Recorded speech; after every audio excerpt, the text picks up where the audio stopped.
Okay, BSc about spinal cord tumors. Spinal cord tumours and spinal cord injuries हमने पढ़ लिया था। Next आज हम करेंगे spinal cord tumour. Spinal cord tumour और स्पाइनल ट्यूमर होता क्या है, जो हमारे ऐसा ट्यूमर या ऐसी कैंसरस सेल जो हमारे स्पाइनल कैनाल में या फिर जो हमारी स्पाइन की बोन्स होती हैं वहाँ पे जब उनकी ग्रोथ होने लग जाती है, abnormal growth of cancerous cells in the spinal canal or within the bone of the spine, that is known as spinal cord tumor. So mainly बस यही याद रखना, these are the cancerous cell and there are abnormal growth of cancerous cells in the spinal canal or the bone of your spine, that is known as spinal cord tumor. So next comes to, there are main types of spinal cord tumor may be classified as one of three different types depending on where they occur related to protective membranes of the spinal cord. So spinal cord tumors को हम classify करते हैं as a different types, depend करता है कि वो कहाँ पे हुआ है, whether it may be in the protective membranes of the spinal cord or not. अगर वो protective membranes of the spinal cord जो meninges हैं अगर वहाँ पे हुआ है तो there are main types of intradural tumors. So intradural tumors firstly होते क्या है, पहले हमें ये देखना है ड्यूरल जो मेम्ब्रेन है, ड्यूरा मेम्ब्रेन जो है, इंट्राड्यूरल मेम्ब्रेन में अगर ट्यूमर हुए हैं तो उनको क्या होता है, तो ऑब्वियस है नाम से ही पता चल रहा है जो हमारे स्पाइनल कोड ट्यूमर है उसको ही हम इंट्राड्यूरल ट्यूमर कहते हैं। और ये ऐसे ट्यूमर होते हैं जो मेनली हमारी ड्यूरा मैटर जो होता है वहाँ पे होते हैं, जो स्पाइनल कोड की कवरिंग होती है ड्यूरा वहाँ पे ये प्रेजेंट होते हैं, तो उसको कहते हैं इंट्राड्यूरल ट्यूमर और स्पाइनल कोड ट्यूमर। तो इंट्राड्यूरल इसलिए बोला है बिकॉज इसमें क्या है, जो प्रोटेक्टिव मेम्ब्रेन है वो इसमें इन्वॉल्व है, तो वो ड्यूरा मैटर है जो इसमें इन्वॉल्व है, इसीलिए जो उनकी कवरिंग होती है उसमें जब कैंसरस सेल्स की फॉर्मेशन हो जाती है तो that is known as intradural tumour. तो there are main types of intradural tumours are, first is the intramedullary. Intramedullary tumours क्या होते हैं, इंट्रामेड्युलरी ट्यूमर्स ऐसे ट्यूमर्स होते हैं जो कहाँ पे होते हैं, हमारे सपोर्टिंग सेल्स में जब हमारे एब्नॉर्मल सेल्स की ग्रोथ होने लग जाती है, डेवलपमेंट होने लग जाती है, that is known as intramedullary tumours. Supporting cells are nothing but these are the glial cells, ये हमने पहले भी पढ़ा था, जो हमारे ग्लियल सेल्स होते हैं जिसमें हमारे एस्ट्रोसाइटोमास होता है, एपेंडाइमोमास होता है, तो वो ऐसे ग्लियल सेल्स में अगर हमारे किसी भी कैंसरस सेल्स की ग्रोथ डेवलपमेंट होने लग जाती है तो उनको कहते हैं intramedullary tumour. Next comes to extramedullary tumour. Extramedullary tumour जो होते हैं इट मे बी इंट्राड्यूरल और एक्स्ट्राड्यूरल। तो मोस्ट इंट्राड्यूरल ट्यूमर जो होते हैं वो बिनाइन होते हैं और न्यूरोफाइब्रोमास होते हैं। बिनाइन मतलब वो एक ही जगह पे रहते हैं, वो कभी भी मेटास्टाइज नहीं होते। तो इसमें होता क्या है, grow in either the membrane surrounding the spinal cord और the nerve root that reach out from the spinal cord. तो इंट्रा और एक्स्ट्रा इन्होंने इसलिए बोला है, एक्स्ट्रा मेडुलरी ट्यूमर्स में भी इंट्रा भी हो सकते हैं, वो एक्स्ट्रा भी हो सकते हैं। क्यों? बिकॉज वो क्या करते हैं, या तो इंटरनल मेम्ब्रेन को भी वो अफेक्ट कर सकते हैं, या फिर जो एक्सटर्नल उसके बाहर की प्रोटेक्टिंग की बाहर की जो एक्सटर्नल मेम्ब्रेन्स होती हैं उनको भी वो क्या कर सकते हैं, अफेक्ट कर सकते हैं। तो ये जो होते हैं मेनली बिनाइन होते हैं, इजिली मेटास्टाइज नहीं होते। इंट्राड्यूरल तो हमेशा ही बिनाइन होते हैं, बट मोस्ट एक्स्ट्रा ड्यूरल ट्यूमर्स जो होते हैं वो मेटास्टैटिक होते हैं, वो इजिली मेटास्टाइज्ड हो जाते हैं।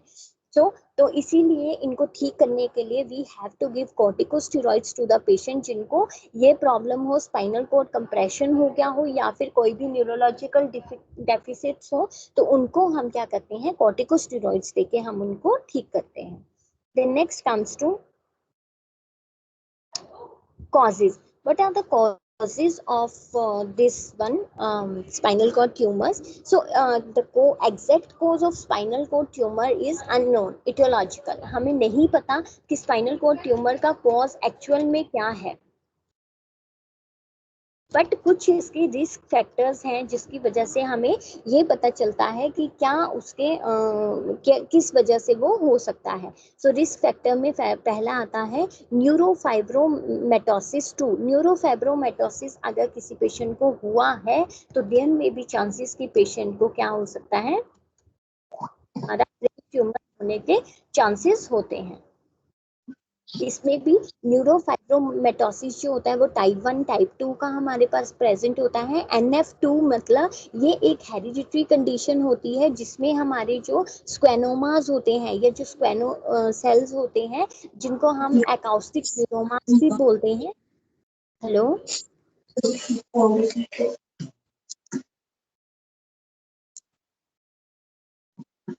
तो उसमें क्या होता है, अगर उसमें कोई भी इफेक्ट आ जाता है या नॉन कैंसरस ट्यूमर उसमें डेवलप करने ग्रो करने लग जाते हैं तो उसको हम बोलते हैं neurofibromatosis type 2।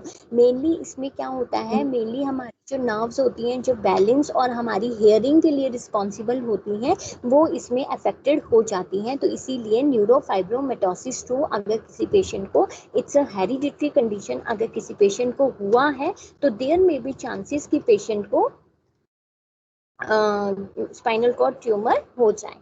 Then bone हिपल lended disease, अगर ये डिजीज किसी को हुआ है तो उससे भी चांसेस होते हैं। और इसमें होता क्या है, it is a genetic disorder जिसमें क्या होता है बहुत सारे मल्टी सिस्टम इन्वॉल्वमेंट होती है, मतलब पहले से ही हमारे बहुत ज़्यादा जो सिस्टम्स हैं वो इसमें इन्वॉल्व होते हैं। मेनली इसमें हमारे विसरल सिस्ट्स जो होते हैं वो प्रेजेंट होते हैं जिसकी वजह से वो बाद में मैलिग्नेंट होके हमारे मल्टी सिस्टम इन्वॉल्वमेंट उसमें हो जाती है। मेनली इसमें हमारे ब्लड वेसल्स ट्यूमर जो हैं वो आते हैं। तो इसमें क्या होता है, बोन हिपल लेंडे डिजीज में क्या होता है, it is a genetic disorder जिसमें हमारे मल्टी सिस्टम इन्वॉल्वमेंट होती है और मेनली इसमें हमारे विसरल सिस्ट होते हैं प्लस हमारा जो ब्लड वेसल ट्यूमर्स होते हैं वो इसमें इन्वॉल्व होते हैं। तो अगर वो चीज़ें अफेक्ट हुई है, पेशेंट को पहले से ही ये डिजीज है, तो देयर में भी चांसेस की पेशेंट को brain tumour sorry spinal cord tumour होने के।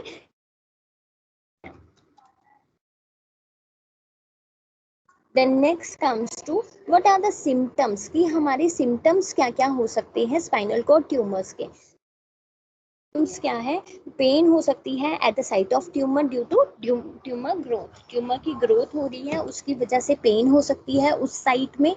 देन नेक्स्ट क्या हो सकता है, हमारा बैक पेन हो सकती है और बैक पेन ऐसी होगी जो हमारी रेडिएट करके कहीं पे भी जा सकती है, किसी भी बॉडी पार्ट को अफेक्ट कर सकती है।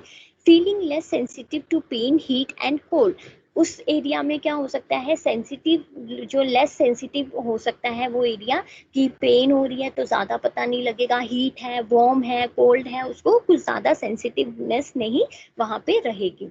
लॉस ऑफ वॉवल और ब्लैडर फंक्शन हो सकता है। बैलेंस और कोऑर्डिनेशन करने में प्रॉब्लम आती है तो डिफिकल्टी इन वॉकिंग होगी जिसकी वजह से फॉल होने के चांसेस रहते हैं। बैक पेन हो सकती है जो रात को बहुत ज़्यादा वर्स्ट हो जाएगी।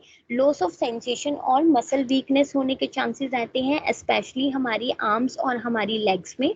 मसल वीकनेस होने के चांसेस रहते हैं जो माइल्ड भी हो सकती है या फिर सीवियर भी हो सकती है in different parts of the body. Then next comes to complications, क्या क्या हमारे इसकी हो सकती हैं। सो कॉम्प्लिकेशंस के लिए क्या हो सकता है, मेनली इसमें हमारी लॉस ऑफ मूवमेंट हो सकती है, सेंसेशन का लॉस हो सकता है, कहाँ पे, या तो जहाँ पे हमारा ट्यूमर सेल्स ग्रो कर रहे हैं वहां पे या उसके नीचे की जो जगह है बिलो दैट पॉइंट उसके नीचे भी हमें लॉस ऑफ मूवमेंट या loss of sensation lower limb में हो जाता है। Keep your mind.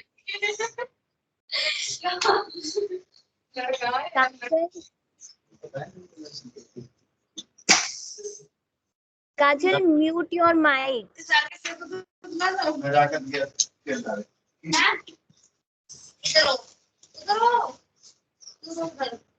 Then इसमें क्या हो सकता है, क्या क्या कॉम्प्लिकेशन हो सकती है, ब्रेन का लॉस हो सकता है, सेंसेशन लॉस हो सकती है।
Hello, ma'am.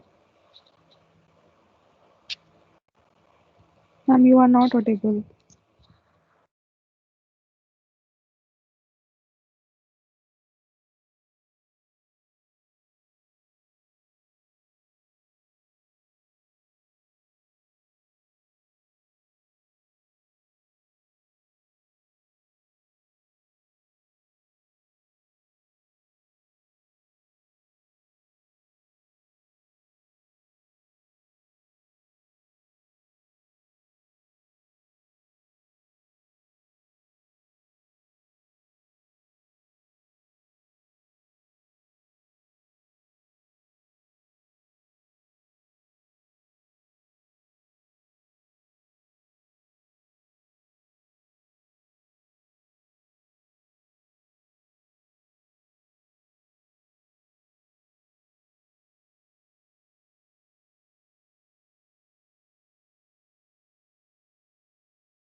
Next comes to surgery. Surgery में हम नर्व सर्जरी कर सकते हैं पेशेंट की। इसमें क्या करेंगे, जो भी हमारी डैमेज नर्व्स होंगी वो हम उनको रिमूव कर सकते हैं। देन रेडिएशन थेरेपी करेंगे, जो हाई बीम एनर्जी रेडिएशंस होती हैं उसके थ्रू हम उन सेल्स को किल कर देंगे। Chemotherapy, hard chemical, strong chemicals देके हम पेशेंट को जो उसके कैंसर सेल्स है उसको हम डिस्ट्रॉय कर सकते हैं। पर कीमोथेरेपी जब हम पेशेंट को देते हैं तो उसके कुछ साइड इफेक्ट्स भी होते हैं, तो we have to monitor them closely, like fatigue, nausea, vomiting, infection होने के चांसेस रहते हैं, हेयर लॉस होने के चांसेस रहते हैं। तो वो सारी चीजें जो है वो हमें अच्छे से देखनी है। देन अदर ड्रग्स, अगर इसके अलावा हम पेशेंट को नसेड्स दे सकते हैं, कॉर्टिकोस्टेरॉइड्स हम अपने पेशेंट को दे सकते हैं। अगर वहाँ पे स्वेलिंग हो जाती है इधर आफ्टर सर्जरी और ड्यूरिंग रेडिएशन ट्रीटमेंट, अगर कोई भी वहाँ पे स्वेलिंग हो जाती है तो we have to give corticosteroids to the patient. Alternative medicine में हम पेशेंट को क्या दे सकते हैं, it's a kind of tumour और कैंसर, तो इसमें हम पेशेंट को क्या बोल सकते हैं, अगर वो एक्सरसाइजेस कर सकता है तो अच्छे से कर ले। देन उसको हम हर्बल रेमेडीज के लिए भी पेशेंट को बोल सकते हैं। अगर वो लेना चाहे तो हम उसको हर्बल मेडिसिन के लिए भी बोल सकते हैं। उसके बाद कोपिंग एंड सपोर्ट में हम क्या बोलेंगे, find out all you can about your specific tumour. हाँ, अगर वो पेशेंट एजुकेटेड है तो हम उसको बोल सकते हैं कि जो उनको चीज़ें लगता है कि उनको फाइंड आउट करनी चाहिए और वो इजीली कर सकते हैं, तो हमें उनको एनकरेज करना है कि वो उन चीज़ों को फाइंड आउट करें। सपोर्ट, गेट सपोर्ट, एवरी जो भी हैं, every individual in their family they have to get support of their family members, like उनके relatives हो गए या फिर उनके कोई भी पेरेंट्स हो गए, फ्रेंड्स हो गए, जो भी हैं उनसे उनको अच्छे से सपोर्ट प्रोवाइड करवाना है, ताकि क्या हो, उनको जो प्रॉपर सपोर्ट मिलेगा तो they can talk frankly to that particular person, जिसकी वजह से जो उनको प्रॉब्लम हो रही होगी वो उनको अच्छे से बता पाएंगे। Then next comes to take care of yourself. You have to take proper care of yourself. You have to maintain your weight. You have to do regular exercises if possible for the patient. You have to maintain a hygiene, whether it may be personal hygiene, it may be environmental sanitation. You have to take proper care of yourself. Then next comes to what are the nursing diagnosis for this disease?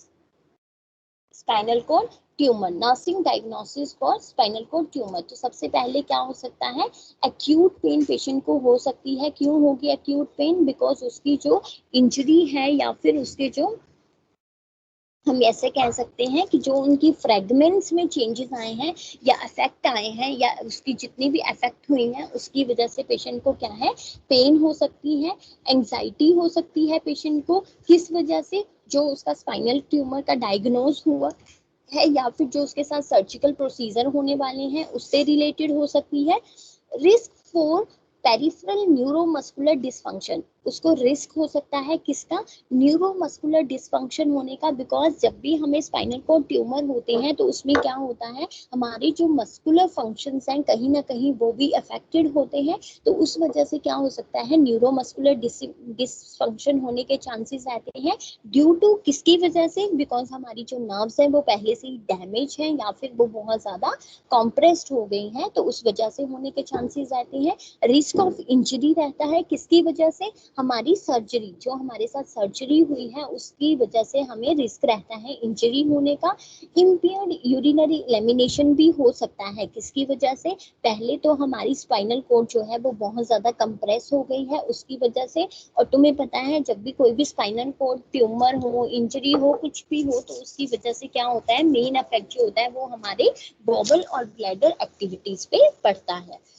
So, nursing management, what we will do, assessment and diagnostic findings first. Neurological examination we have to do for the patient. सबसे पहले हम उसका neurological examination कर सकते हैं जिसमें हमारा उसमें असेसमेंट में हमारा आता है, पेन आता है, लॉस ऑफ रिफ्लेक्सेस हैं अगर तो वो हमें देखना है, लॉस ऑफ सेंसेशन है तो वो हमें देखना है।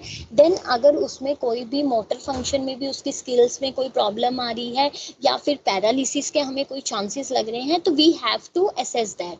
देन बायोप्सी हम इसमें करते हैं, मैंने बता दिया। एक्सरे भी हम पेशेंट को कर सकते हैं या फिर रेडियो न्यूक्लियाइड्स बोन स्कैन हम इसमें कर सकते हैं, सीटी स्कैन करते हैं, एमआरआई भी हम इसमें करते हैं।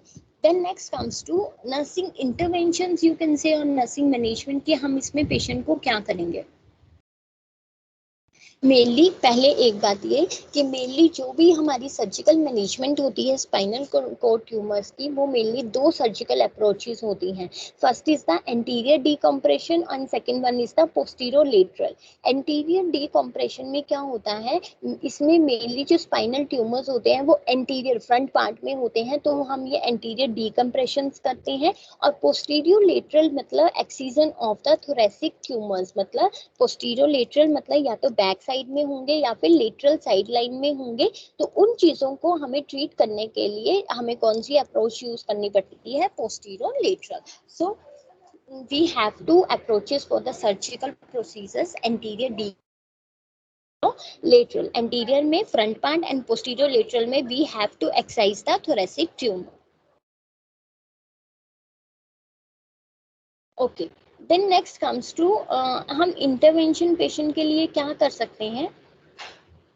इसमें हम क्या करेंगे, पेशेंट को we have to check the patient for coagulation deficiencies की, ऐसी कोई पेशेंट को डेफिशिएंसी तो नहीं हुई है, पेशेंट पहले से कोई एस्पिरिन वगैरह तो नहीं ले रहा है जिसकी वजह से कोई भी हीमोस्टेसिस होने के चांसेस रहते हैं। Then we have to tell the patient to do breathing exercises, जिसकी वजह से क्या होगा, हम उनको डेमोन्स्ट्रेट करके भी बता सकते हैं जिसकी वजह से पेशेंट को रिलैक्सेशन भी होगा और उसको अच्छा भी फील होगा। देन उसके बाद हम पेशेंट को क्या कर सकते हैं, अगर पेशेंट को हमें वीकनेस लग रही है, मसल वास्टिंग है, बॉबल ब्लैडर डिसफंक्शन है, तो हमें उनको अच्छे से ऑब्जर्व करना है। We have to tell them कि उनको कौन सी डाइट लेनी है, उनको कितना रेस्ट लेना है, उनको कितनी फिजिकल एक्टिविटी करनी है, जिसकी हेल्प से क्या है वो अपने इस कंडीशन से थोड़े से इम्प्रूवमेंट कर सकते हैं। So we have to check और we have to tell the patient to do all these things.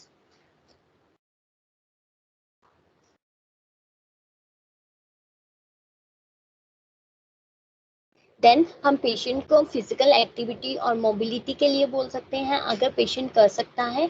Then patient का अगर उसको एक्टिविटी इनटॉलरेंस है तो we have to determine the patient perception कि क्या कोज है उस चीज़ का जो एक एक्टिविटी इनटॉलरेंस पेशेंट को हुई है। Then we have to assess nutritional status और we have to encourage the patient to take a well balance diet. फिर पेशेंट का हमें स्लीप पैटर्न को हमें मोनिटर करना है अच्छे से, अगर उसके स्लीप पैटर्न में हमें कोई डिफिकल्टी लगती है या वो अच्छे से नींद नहीं ले पा रहा है, तो हमें उसको क्या है, हम उसको डाइवर्शनल थेरेपीज भी दे सकते हैं जिसकी वजह से उसको नींद आने में हेल्प हो जाए। देन हमें पेशेंट की रूटीन को इवेल्युएट करना है। अगर ओवर द काउंटर मेडिकेशंस कोई हैं तो वी हैव टू इवेल्युएट। देन हमें पेशेंट की कोई भी अगर एम्बुलेशन नीड है उस पेशेंट को, तो हमें वो चीज़ें चेक करनी है। पेशेंट का हमें कार्डियोपल्मोनरी स्टेटस भी चेक करना है, बिकॉज अगर किसी पेशेंट को स्पाइनल कोर्ड ट्यूमर हो तो देयर में भी चांसेस कि उसकी हार्ट रेट में या ऑर्थोस्टैटिक बीपी जो है वो उसमें कुछ भी एलिवेशंस या चेंजेस आ सकते हैं। So we have to check the baseline cardiopulmonary status before initiating activity of the patient, because it is necessary, because there में भी चांसेस कि पेशेंट का जब भी स्पाइनल कोर्ड ट्यूमर हो और हम उसको कोई भी एक्टिविटी करवाने के लिए बोले तो वहाँ पे हार्ट रेट या फिर ऑर्थोस्टैटिक ब्लड प्रेशर चेंजेस हो सकते हैं। So this is all about the spinal code tumours. Understood BSc?